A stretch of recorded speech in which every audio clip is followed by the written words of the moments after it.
മന്ത്രം ഞാൻ പറഞ്ഞു തരുന്നത് നിങ്ങൾ അതേപടി നിങ്ങൾ പറഞ്ഞു കേട്ടോ. യെസ്, എല്ലാവരും ശ്രദ്ധിച്ചോളം. മന്ത്രം ഇവര് മാത്രമായത് നിങ്ങൾ ഓർത്തിട്ട് എന്നോട് പറയാൻ വേണ്ടിയാണ്. നമ്മുടെ ബിസിനസ് പോയല്ലോ. യെസ്, റിച്ചാർഡിന് കഴിഞ്ഞ് ഞാൻ ആദ്യം ഒരു പേന തരികയാണ്. ഈ പേന നല്ലൊരു കൂടി പിടിച്ചോളാം. വിറയ്ക്കുന്നുണ്ട് ചെറുതായിട്ട്, ഞാൻ വിറയ്ക്കുന്നുണ്ട്. ഓക്കെ, റിച്ചാർഡിനോട് ഒരു കാര്യം ആവശ്യപ്പെടുകയാണ്. വളരെ വിശാലമായിട്ടുള്ള ഒരു പ്രതലവിടെയാണ് അല്ലേ? വളരെ വിശാലമായ പ്രതലം, കടല് പോലെ ഇടയ്ക്കാണ് അല്ലേ?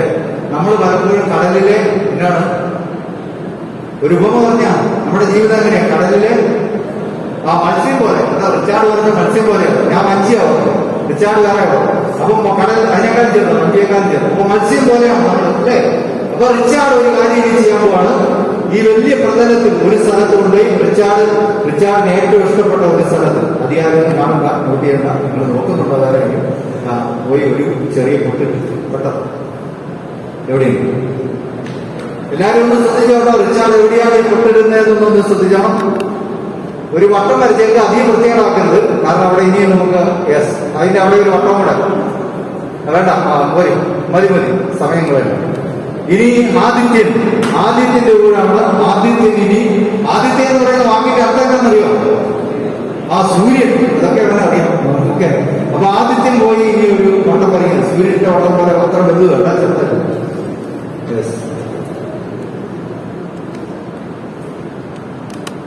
Okay, very good. രണ്ടുപേർക്കും ഒരു കഴിയും ഓരോ സമയം. ആദിത്യനും റിച്ചാർഡും നമുക്ക് വേണ്ടി ഈ വലിയ പ്രതലത്തിൽ രണ്ട് മാറ്റിക്കിരിക്കുക അല്ലെ?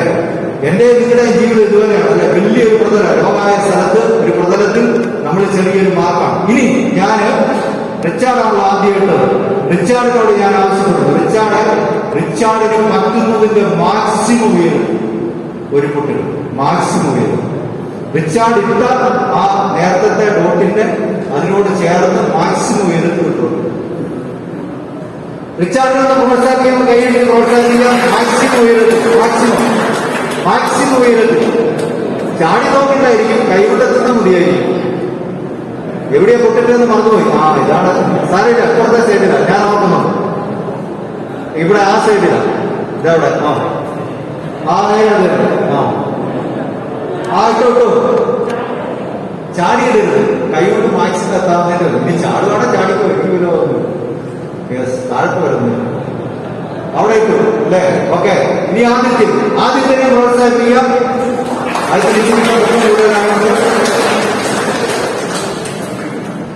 Maximum ഉയരത്ത്, maximum. നമ്മൾ ഒളിമ്പിക്സിൽ പങ്കെടുക്കുന്നൊന്നുമല്ല, എങ്കിലും മാക്സിമം ഉയരത്ത്. യെസ്, ഒരു കൈയടിക്കുക. ഓക്കെ, രണ്ടുപേർക്ക് ഒന്നുകൂടെ കൈയടി നമ്മൾ കൊടുക്കുന്നു. രണ്ടുപേരും മാക്സിമം ഉയരത്തിൽ അവര് അടയാളപ്പെടുത്തി പോകും. ഇനി നമ്മുടെ ജീവിതത്തിലേക്കുള്ള വലിയ പാഠം എന്താണെന്ന് പറയുമ്പോൾ ഞാനും നിങ്ങളും. So we are satisfied. റിച്ചാർഡും ഒന്നും നമ്മൾ പറഞ്ഞില്ല. റിച്ചാർഡിനോടും ആദ്യത്തിനോടും പറഞ്ഞു, ഈ വിശാലമായ പ്രതലത്തിൽ എവിടെയെങ്കിലും ചെന്ന് രണ്ട് പൊട്ടിടുക. അവരിട്ട് പൊട്ടിന്റെ സ്ഥലത്തിന്റെ പേരാണ് മിനിമം. നമ്മളെല്ലാം മിനിമത്തെ പോകാൻ വേണ്ടി താല്പര്യപ്പെടുന്നത്. പക്ഷെ യഥാർത്ഥത്തിൽ നമ്മുടെ കലിബർ എന്ന് പറയുന്നത് എന്താണ്? കലിബർ എന്ന് പറയുന്ന മാക്സിമം, അങ്ങേറ്റം. ഇനി ഇത് രണ്ടും തമ്മിലുള്ള അകലത്തിനാണ് നമ്മൾ പറയുന്നതാണ് finding out your potential. That is your potential. നമ്മുടെ മിനിമവും നമ്മുടെ കഴിവിന്റെ മാക്സിമം, ഇത് തമ്മിലുള്ള ഗ്യാപ്പിന് പറയുന്നവരാണ് അവർ potential. So we are not using it. നമ്മുടെ പൊട്ടൻഷ്യൽ പോയിരുന്നു. ഇവർക്ക് ഒരുകൂടെ കൈയടി, ഒരുകൂടെ കൈയടി. നമ്മുടെ കഴിവുകളെ ഉപകാരപ്പെടുത്തുന്നില്ല, നമ്മുടെ പൊട്ടൻഷ്യൽസിനെ നമ്മൾ ഉപകാരപ്പെടുത്തുന്നില്ല. നമ്മുടെ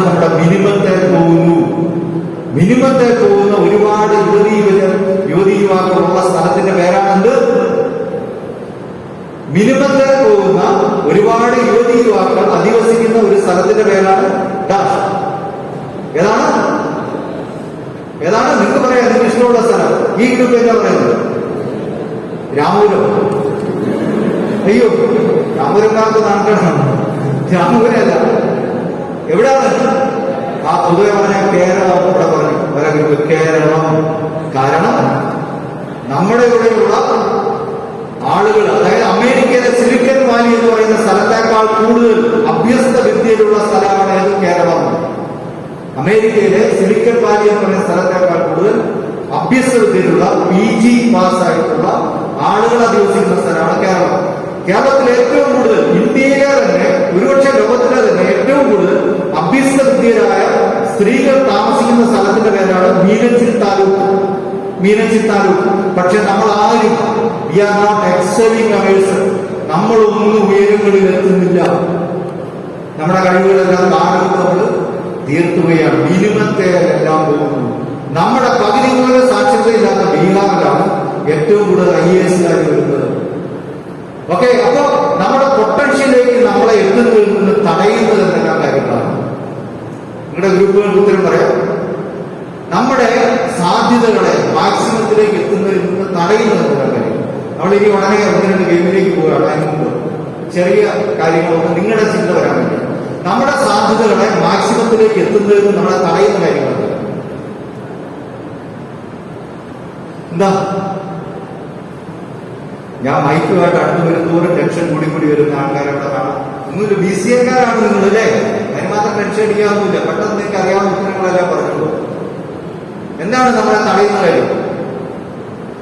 ഏത് ഗ്രൂപ്പാണ്? BCA group. അയ്യോ എടാ, ഞാൻ ഇത്ര പറഞ്ഞത് എല്ലാം പറയാം. ബാച്ച് അല്ലടാ, നിങ്ങളുടെ ഗ്രൂപ്പിന്റെ പേര് ഒന്ന്. യെസ്, അവനാ സങ്കടപ്പെട്ടു പോയി കേട്ടോ. നമുക്ക് ഞാൻ ഇത്രയെല്ലാം പറഞ്ഞപ്പോൾ അവനെ സങ്കടം കൊണ്ട് അവനെ ശിരസ് താന്നിരിക്കുകയാണ്. സർക്കാർ ഉള്ളതെല്ലാം മറന്നുപോയി. അയ്യോ, ഇത്രയും കഴിവുണ്ടായിട്ട് ഞാൻ ഒന്നും ഉപയോഗിക്കാതിരിക്കുന്നുല്ലോ എന്ന് പറഞ്ഞോളൂ. അതുകൊണ്ടാണ് കേട്ടോ. അപ്പൊ ഒന്നാമത്തെ ഗ്രൂപ്പാണ് അല്ലേ? ഒന്നാമത്തെ ഗ്രൂപ്പിൽ എന്തെങ്കിലും ഉത്തരം പറയട്ടെ. നമ്മുടെ സാധ്യതകളെ നമ്മൾ മാക്സിമം ഉപയോഗിക്കാതിരിക്കുന്നു, തടസ്സമായിട്ടിരിക്കുന്നത്. ഇപ്പൊ സമ്മാനമുണ്ട്, ഉടനടി വലിയ സമ്മാനമൊന്നുമല്ല. നിങ്ങൾക്ക് ചെറിയ മേടിച്ചിരിക്കുന്ന സമ്മാനങ്ങളൊക്കെ ഇൻകൂട്ട അന്നേരം സമ്മാനം എടുത്തു തരും. പിന്നെ നാളത്തേക്കെന്ന് പറഞ്ഞൊരു കാര്യം എന്താണ് സാധ്യതകൾ? നീ രണ്ടാം ഗ്രൂപ്പ് പറയും. രണ്ടാം ഗ്രൂപ്പിന് അങ്ങനെ ഒരു മത്സര ബുദ്ധി വേണമെന്ന് അവർക്ക് ഇല്ലാതെങ്കിൽ ഓക്കെ. എന്തെല്ലാമാണ് നമ്മുടെ സാധ്യതകളെ തടയുന്നതിന് ഇല്ലേ? അതിപ്പോ തന്നെ ഉത്തരവുണ്ട്. ഇവിടെ പറയുന്നുണ്ട്. കറക്റ്റാണ്, നീ പറഞ്ഞ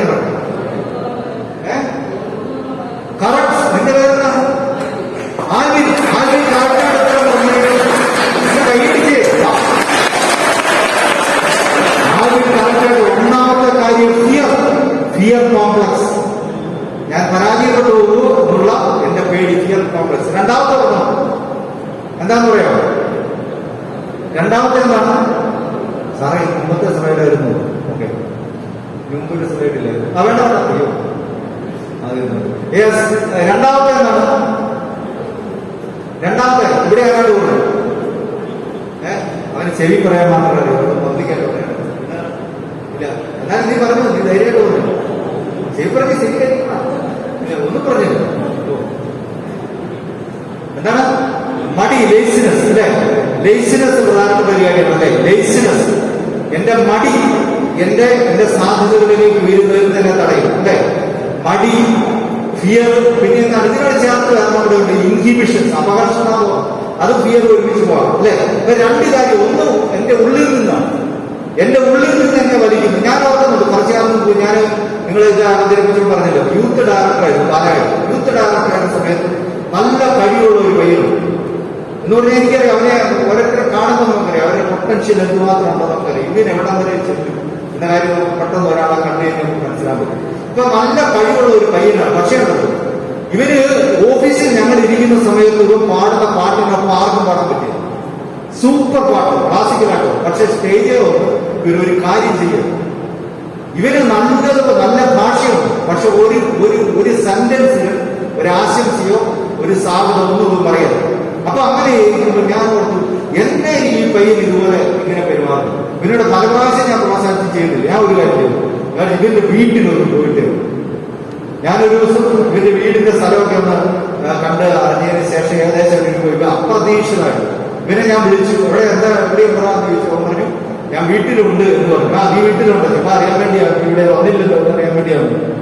ഞാൻ വീട്ടിന്റെ അടുത്തിരുന്നിട്ടാണ് ഞാൻ നേരെ വീട്ടിലേക്ക് ചെല്ലുവാണ്. അപ്പൊ ഞാൻ അടുത്ത് കഴിക്കുമ്പോൾ ഞാൻ പറഞ്ഞു, എടാ ഞാൻ ഇവിടെ അടുത്തോട്ട് വീട്ടിൽ വരും. അയ്യോ അച്ഛാ വീട്ടിൽ വരരുത്. ഞാൻ പറഞ്ഞു ഇല്ല ഇല്ല ഇല്ല ഇല്ല, ഞാനിവിടെ എത്തി, ഇനിയിപ്പോ ആകെ അര മൈലും കൂടെ ഉള്ളൂ, 1/2 കിലോമീറ്റർ കൂടെ ഞാൻ ഇവിടെ വരുവാണോ. അയ്യോ അച്ഛ വരണ്ടേ, ഇവിടെ വീട്ടുകാര് ഒരു സാധനമില്ല, നീ മാത്രം മതി, വേറെ ആരും വേണ്ട എന്ന് പറഞ്ഞിട്ട് ഞാൻ അതിന്റെ വന്നിട്ട് ഞാൻ എന്റെ തോള കൈയിട്ടപ്പോ എനിക്ക് പെട്ടെന്ന് എനിക്ക് മനസ്സിലായി അവന്റെ ഇങ്ങനെ അവൻ ഏങ്ങലടിക്കുന്ന പോലെ നേരെ എനിക്ക് തോന്നി ഇവന്റെ ഗായകത്തിൽ ഇവന്റെ തോളെ കൈയിട്ട് ഇവനോട് സ്നേഹപൂർവ്വം ഇതുവരെ ആരും പെരുമാറി കാണിയല്ലേ, അല്ലെങ്കിൽ ഇവരിങ്ങനെ വിങ്ങുന്നത്, അല്ലെങ്കിൽ അധികാരികളുടെ അടുത്ത് ഇവരിങ്ങനെ ഒരു സ്നേഹം കിട്ടിയിട്ടില്ല. ഒരുപക്ഷെ ആദ്യം ഞാൻ എന്നിട്ട് അവന്റെ വീട്ടിൽ ചെല്ലുമ്പോഴാണ് വീടിന്റെ പരിസരം, വീട് ആദ്യം കണ്ടപ്പോൾ എനിക്ക് മനസ്സിലായി. കാരണം അവന്റെ വീട് ആകെ ഇരിക്കാനും കിടക്കാനും എല്ലാം വേണ്ടി ഒരു ഭക്ഷണം കഴിക്കാനും അടുക്കള തരമുണ്ട്, ഇല്ലാതെ ഒരു മുറി മാത്രമേ ഉള്ളൂ. ഇവരൊരു വിധത്തിൽ നമ്മുടെ ഇതിലെല്ലാം വന്നതാണ്. പക്ഷെ ഇവന്റെ വീടിനെ കുറിച്ചുള്ള ഇവന്റെ ആ ഒരു അപകർഷതാബോധം ഇവന്റെ സർവ്വ കഴിവുകളെ പ്രവർത്തിക്കും. അപ്പൊ ഇവനെ ഒരു സ്ഥലത്ത് മുമ്പോട്ട് ചെയ്യുമ്പോൾ ഇവർ വിചാരിക്കുന്ന എന്നാ, മുമ്പോട്ട് നിർത്തുമ്പോൾ വിചാരിക്കുന്നത് എനിക്ക് അതിനുള്ള യോഗ്യതയില്ല, എനിക്ക് അതിനുള്ള പൈസ ഇല്ല, ഞാൻ ഇവരുടെ എല്ലാം മുമ്പ് എനിക്ക് നിൽക്കാനുള്ള ഒരു ഇതില്ല, എന്റെ വീട് ഇങ്ങനെയാണ്, എന്റെ അപ്പൻ പാവപ്പെട്ടവനാണ്, എന്റെ അമ്മ വീട്ടിൽ ജോലിക്ക് പോകുന്നതാണ്, പറമ്പി കളിക്കാൻ പോകുന്നതാണ് അപ്പൻ, അയ്യോ എനിക്ക് പറ്റിയല്ല, എനിക്കില്ല. ഇവൻ ഈ തരത്തിൽ ഞാൻ അവിടെ ചെന്ന വീട്ടിൽ അവരോടും കൂടെ ഭക്ഷണം കഴിച്ച് അവനോടുകൂടെ അതിന്റെ കുറെ നേരം സംസാരിച്ച് അവന്റെ ദേഹത്ത് വളർന്ന് കൈയിട്ട് അവരുടെ ആൾക്കാരെ, അപ്പോൾ അവന്റെ ആ ഉള്ളിലുള്ള ഇൻഹിബിഷൻ സർവ്വതും തളർന്നു. This is not a serious thing. എനിക്ക് പൈസ ഇല്ലാത്തതും ഞാനൊരു പാവപ്പെട്ട കുടുംബത്തിൽ പറഞ്ഞതും ഒന്നും എന്റെ സാധ്യതകളെ വിലങ്ങുതടിയാക്കുന്ന കാര്യം എന്താണ് പയ്യൻ മനസ്സിലായി. പിന്നെ അവൻ 2-3 വർഷം കഴിഞ്ഞിട്ട് യുവതാ പ്രസിഡന്റായി. അപ്പൊ ഒന്നാമത് നമ്മൾ തന്നെ സൃഷ്ടിക്കുന്നതാണ്. ഒന്ന് നമ്മൾ തന്നെ സൃഷ്ടിക്കുന്ന ചങ്ങലകൾ, അതിന്റെ അകത്ത് നമ്മളെ തന്നെ തളച്ചിടും. നിങ്ങൾ നമ്മൾ പറയാ ഒരു പട്ടിയോ അല്ലെങ്കിൽ ആനയോ കുറെ അധികം നേരം, അല്ലെങ്കിൽ ഒരു പശുവിനെയോ കുറെ നാള് നിങ്ങളൊരു ചങ്ങലയിലോ കയറിലോ കെട്ടിയിട്ടിട്ട് അറിയാതെ ആ കയർ അഴിച്ചുകൊണ്ട് പോയി, അതവിടെ തന്നെ നിൽക്കും. അതവിടെ തന്നെ അത് വിചാരിക്കുന്നത് ഈ ചങ്ങല അവിടെ കാലയിലുണ്ടോ, അങ്ങനെ പോയി. അപ്പൊ നമ്മൾ ഇട്ടിരിക്കുന്ന ചങ്ങലകളിൽ തളയ്ക്കപ്പെട്ട് നമ്മുടെ സാധ്യതകളെ നമ്മൾ റീച്ച് ചെയ്യും. രണ്ടാമതെന്ന് പറയുന്നത് പിന്നീടാണ് നമ്മുടെ ഫിയർ, അല്ലെങ്കിൽ നമ്മുടെ ലേസിനെസ്. ഒരു ഉദാഹരണം, ഞാൻ കുറെ നാളുകൾക്ക് മുമ്പ് ഒരു ദിവസം എന്നെ ഒരു യൂത്ത് വിളിക്കുക, അവൻ വിളിച്ചിട്ട് ശേഷം പറയാം, അച്ഛൻ എഴുന്നേറ്റോന്ന് ചോദിച്ചു. ഒരു 5:30 സമയത്ത് ഞങ്ങളെ രാവിലെ കുർബാനയ്ക്ക് പോകുന്നു. ഞാൻ പറയണം, ഞാൻ എഴുന്നേറ്റു, ഞാൻ 4:45 എഴുന്നേൽക്കുന്നത്, ചുമ്മാ പറയുന്ന ഫുഡ് പഠിക്കുന്നത്, 5 കഴിയാതെ ഞാൻ എഴുന്നേൽക്കുന്ന പരിപാടി. അപ്പൊ അവൻ പറഞ്ഞു, അച്ഛൻ എഴുന്നേറ്റോ? ഞാൻ എഴുന്നേറ്റു. അച്ഛാ, സുനിൽ സാർ ഇവിടെ ഇരിക്കുന്നത്, സുനിൽ സാറിന്റെ നാട് തീക്കോയി നടന്ന സംഭവം. ഒരു പയ്യൻ വിളിച്ചിട്ട്, അച്ഛാ ഫാദറെ, ഇവിടെ മുഴുവൻ മൊത്തം ഫോഗ്, മഞ്ഞ് ഇങ്ങനെ നിറഞ്ഞിരിക്കുവാന്ന്. അപ്പൊ ഞാൻ ഓർത്തി 5:30 വിളിച്ചിട്ട് മഞ്ഞാണ് ഇവിടെ എന്ന് പറയേണ്ട കാര്യം. ഞാൻ ആ തീക്കോയി പല പ്രാവശ്യം പോയിട്ട് അവിടെയെല്ലാം താമസിച്ചിരിക്കുന്നത്. അവിടെ മഞ്ഞിന്റെ ഒരു നാടാണ്. പിന്നെ അവിടെ താമസിക്കുന്ന ഇവന് 5:30 വിളിച്ചിട്ട് എന്നോട് പറയാം, മഞ്ഞ് ഞാനതിന്റെ വീഡിയോ കാണിക്കാം ഫാദറെ എന്ന് പറഞ്ഞോട് കാണിക്കുക. അവൻ എന്നാന്നറിയാം, അവൻ 8:30 ആകാതെ എഴുന്നേറ്റിട്ട് നിന്നത്. അവൻ അവത്തെത്തി 5:30 എഴുന്നേറ്റ് ആദ്യമായിട്ട് പോകുകയാണ്. എന്നിട്ട് തീപ്പോയി പോകാന്ന് എന്നോട് വിളിച്ചു പറയാം. അപ്പൊ നമ്മുടെ മടി എന്ന് പറയുന്ന സാധനത്തെ നമ്മൾ മാറ്റിയാൽ നമുക്ക് സാധ്യതകൾ ഇഷ്ടം പോലെ. നമ്മുടെ മടി നമ്മുടെ സാധ്യതകളിലേക്ക് എത്തുന്നതിന് നമ്മളെ തടയുന്നു. ഓക്കെ, അപ്പൊ ഈ 2 കാര്യങ്ങൾ നമ്മുടെ മനസ്സിലേക്ക് നമ്മൾ കൊണ്ടുവരും. എന്നിട്ട് നമ്മളൊന്ന് ശാന്തമായിട്ട് ഭൂവാമായി ആരാണ് ഞാനൊരു കഥ നിങ്ങളോട് പറയാം. നമ്മള് കുറെ കാലങ്ങൾക്ക് മുമ്പ് നടന്ന ഒരു സംഭവം, അതെന്ന് പറയാൻ ജപ്പാനിലാണ്. ജപ്പാന്റെ പ്രത്യേകത അയ്യോ, ഇതിന്റെ ഇടയ്ക്ക് നിന്റെ പേര് ആൽബിൻ അല്ലേ? ആൽബിൻ പറഞ്ഞ നല്ല ഉത്തരം പറഞ്ഞതിന് ആൽബിന് ഒരു സമ്മാനം. സാർ എന്ത് സാറേ, നമുക്ക് ആൽബിന് ഒരു സമ്മാനം കൊടുക്കണം. ആൽബിന് സിവിൽ സാറിന് തരാൻ ഇപ്പം നിവൃത്തിയുള്ളതിൽ ഏറ്റവും നല്ല സമ്മാനമായിരിക്കും കൊണ്ടുവരുന്നത് അല്ലെ? ഒന്നുമില്ലേലും ഒരു സ്വർണ്ണ തുല്യമായിട്ടുള്ള സമ്മാനം തരണമെന്നാണ് ഞങ്ങളുടെ ഒരു ആഗ്രഹം. അതിന് ഞങ്ങൾക്ക് സാധിക്കാതെ ഞാൻ സ്വർണം കവറുള്ള ഒരു സമ്മാനം തരുന്നത്. അപ്പം ആൽബിൻ കറക്റ്റായിട്ട് ഒരു ഉത്തരം പറഞ്ഞു. സമ്മാനം ഇല്ലേ ഇവിടെ വെച്ചിട്ടുണ്ട്. ഓക്കെ, അങ്ങനെ അപ്പൊ ആരാണ് ഞാൻ എന്നുള്ളതിനെ കുറിച്ച് എനിക്കൊരു അവബോധമാണ്. ആരാണ് ഞാൻ എന്നതിനെ കുറിച്ച് എനിക്കൊരു അവബോധം, വ്യക്തമായിട്ടുള്ള അവബോധം. അതില്ലെങ്കിൽ നമ്മൾ തളർന്നു. ഞാൻ കുറെ നാൾ ജപ്പാന്റെ പ്രത്യേകത എന്താ? ഒറ്റ സെന്റൻസിൽ പറഞ്ഞാൽ ഇവരിഷ്ടംപോലെ ഉത്തരം പറയുന്നുണ്ട്, പക്ഷെ ഒന്നും പുറത്തോട്ട് വരുന്നുണ്ട്. ജപ്പാനെ കുറിച്ച് എന്താ പറയും? Developed country. അതാ വേറെ ഉണ്ടല്ലോ. യെസ്, വേറെ സാറിനെ പറ്റിച്ചു.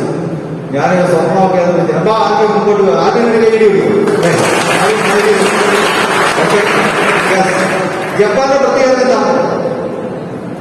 നല്ല ഉത്തരം പറയുന്നവർക്ക് പിന്നെ കൂടുതൽ രണ്ട് ഇത് തരുന്നത്, 2 സമ്മാനം, ഡബിൾ പ്രൈസ്.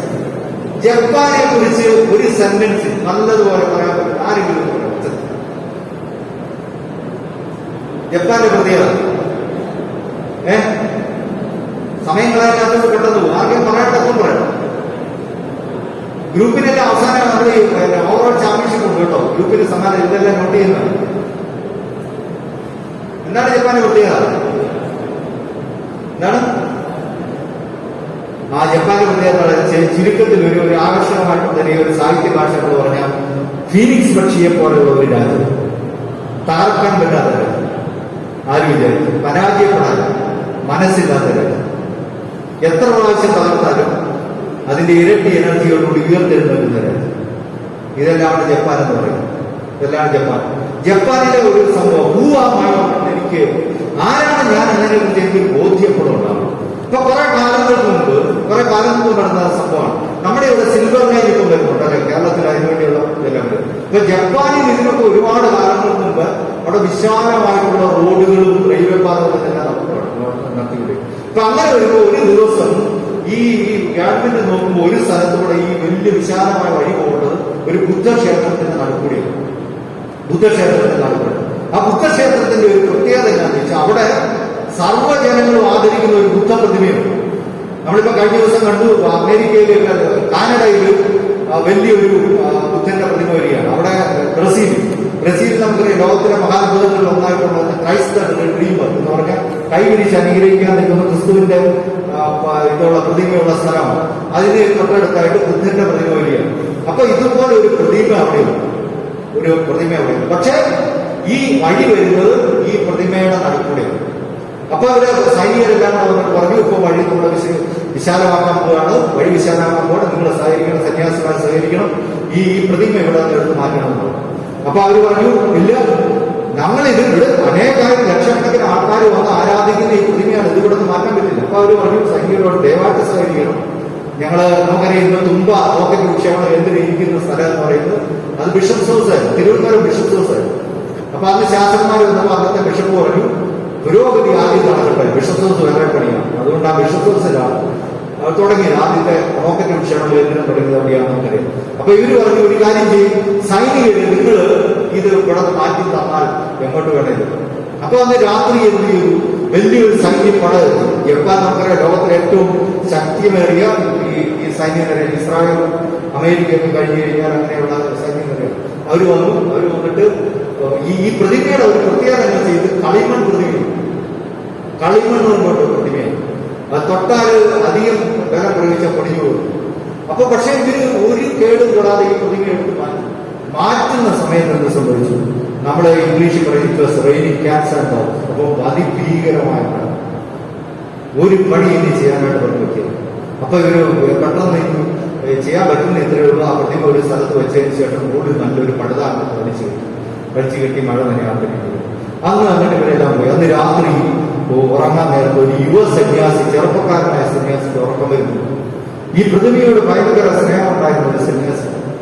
ആ യുവ സന്യാസിക്ക് ഈ പ്രതിമയ്ക്ക് എന്തെങ്കിലും സംഭവിക്കുക, കളിമൺ പ്രതിമയാണ്, മഴ ഇതുപോലെ തകർന്നു പോയി, അത് പോകുമോ നശിക്കുമോ എന്നുള്ള പേടി കാരണം ഉറങ്ങാൻ പറ്റാതെ രാത്രിയിൽ ഒരു വിളക്ക് കത്തിച്ചിട്ട് ഈ കൂടാരത്തിന്റെ അടുത്തേക്ക് വരുമ്പോ ഇയാൾ ഞെട്ടുകയാണ്. ഇയാൾ ആ പ്രതിമയെ നോക്കിയതിനു ശേഷം ഇയാൾ അലറിക്കൊണ്ട് ഓടുകയാണ്. അയാൾക്കൊണ്ട്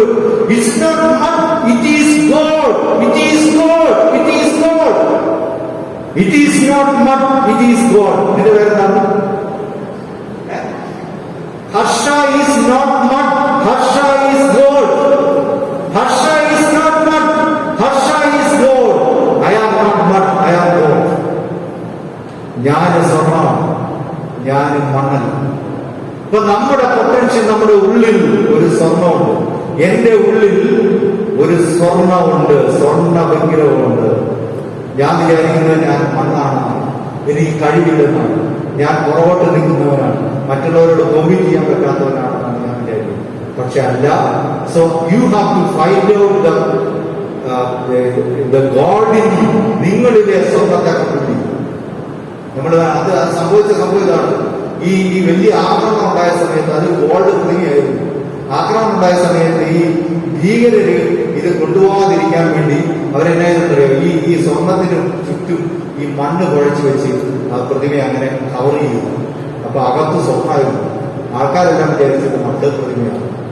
അപ്പൊ നമ്മളും നമ്മുടെ കഴിവുകളുടെ മുകളിലേക്ക് നമ്മുടെ ഈ മണ്ണ് കയറ്റി എന്നാക്കെയാണ് പലതരത്തിലുള്ള മണ്ണുണ്ട്.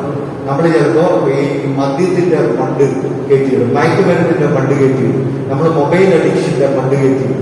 ഉള്ളിലെ ഗോൾഡ് കവർ ചെയ്യപ്പെട്ടു. അപ്പൊ അത് നമ്മൾ മനസ്സിലാക്കുക എന്നുള്ളതാണ് ഒന്നാമത്തെ പ്രധാനപ്പെട്ട കാര്യം. നമ്മൾ ഒന്ന് രണ്ട് ഗെയിംസിലേക്ക് നമ്മൾ പോവുകയാണ്. ഒന്നാമത്തത് നമ്മൾ ഓർക്കുക, നമ്മൾ അതുകൊണ്ട് നമ്മുടെ ചുറ്റുമുള്ള ലോകം നന്നാകണമെങ്കിൽ നമ്മളെ തന്നെ നന്നാക്കാൻ പറ്റില്ല, അല്ലേ? അപ്പൊ അതുകൊണ്ട് നമ്മളിപ്പോ പെട്ടെന്ന് ഒരു ഗെയിമിലേക്ക് നമ്മൾ പോവുകയാണ്. നിങ്ങളെല്ലാം നിങ്ങളുടെ ഇതിൽ തന്നെ നിങ്ങൾ അല്പം കൂടെ വേണമെങ്കിൽ കുഴപ്പമില്ല, ഇങ്ങനെ തന്നെ ഇരിക്കും. ഓക്കെ, നിങ്ങൾക്കെല്ലാം ഓരോ പേപ്പറിന്റെ ഒരു പാക്കറ്റ് നിങ്ങൾക്ക് കൊണ്ടിരിക്കണം.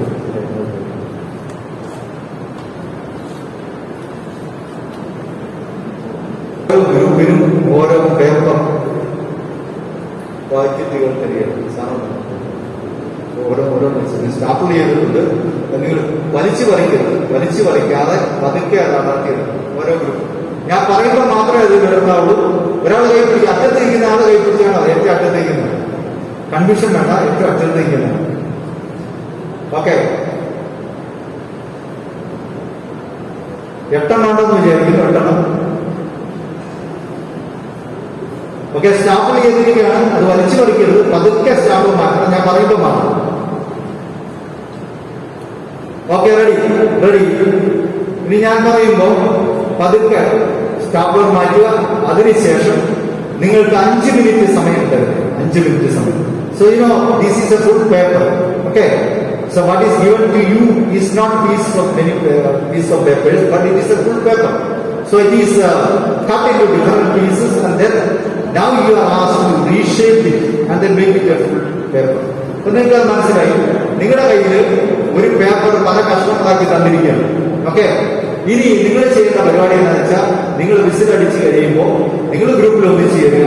അതിനുശേഷം നിങ്ങൾക്ക് കഴിയുന്നതിന്റെ പരമാവധി വേഗത്തിൽ 5 മിനിറ്റ് സമയമുണ്ട് എങ്കിൽ പോലും പരമാവധി വേഗത്തിൽ അതിനെ ഒരു ഫുൾ പേപ്പറായിട്ട് അവതരിപ്പിച്ച് നിങ്ങളുടെ മുമ്പിൽ നിർത്തുക. ഒരു കാര്യം ചെയ്യണം, നിങ്ങളുടെ ഓരോ ഗ്രൂപ്പിനും ഫ്രണ്ടിൽ അതിനുള്ള സ്ഥലമുണ്ടെന്ന് ഓർക്കുക. എല്ലാവരുടെയും സ്ഥലം കാണാം. ഒരു പേപ്പർ നിവർത്തിയിടാനുള്ള ഒരു സ്ഥലം ഫ്രണ്ടിൽ നിങ്ങൾ ഉണ്ടാക്കണം. അപ്പൊ ബാക്കിയുള്ള ഗ്രൂപ്പും ഈ എല്ലാവർക്കും അല്ലേ? ഓക്കെ, അങ്ങനെയാണ് നമ്മൾ ആരംഭിക്കുന്നത്. 5 മിനിറ്റ് ആണ് സമയം. 5 minute. Okay, ready? 1, 2, 3. So your time counts now. Okay, so start 5 minutes.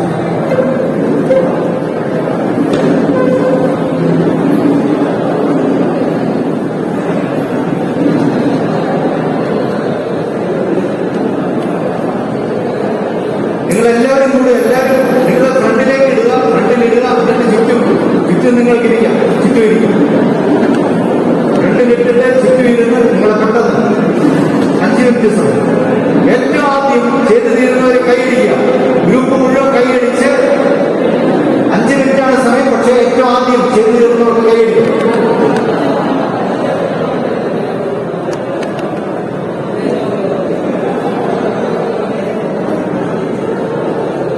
വീട്ടിൻ്റെ അടുത്തേക്ക് ഇത് കൊണ്ടുവന്നിട്ട് അവരെന്നാ ചെയ്യുന്നതെന്ന് പറഞ്ഞു. അതിൻ്റെ അകത്തേക്ക്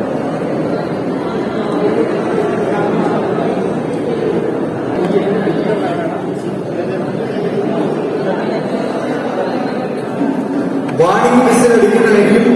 വാണിങ്ങിന്റെ സമയം വിസിലടിക്കുന്നതായിരിക്കും. അതിനുശേഷം ഒരു മിനിറ്റ് കൊണ്ട് പൂർണ്ണമാക്കണം. അതിന് മുമ്പ് തീർക്കുന്നവർ പെട്ടെന്ന് എല്ലാവരും കൂടെ ഒരുമിച്ച് കൈയടിച്ച് നിങ്ങൾ പൂർത്തീകരിച്ചിരിക്കുന്നു എന്ന് അറിയിക്കും.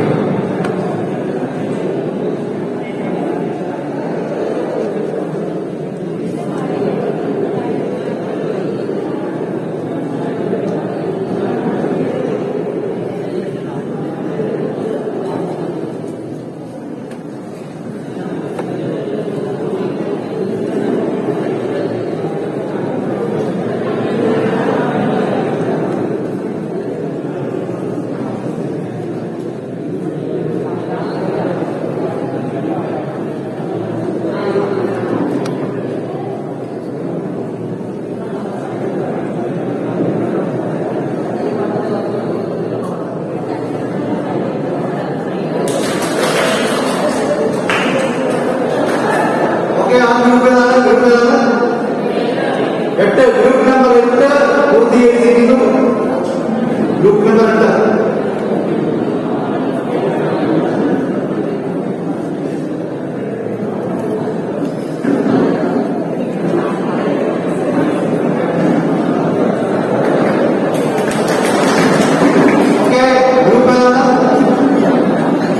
8. Group number 5. നമ്പർ 1.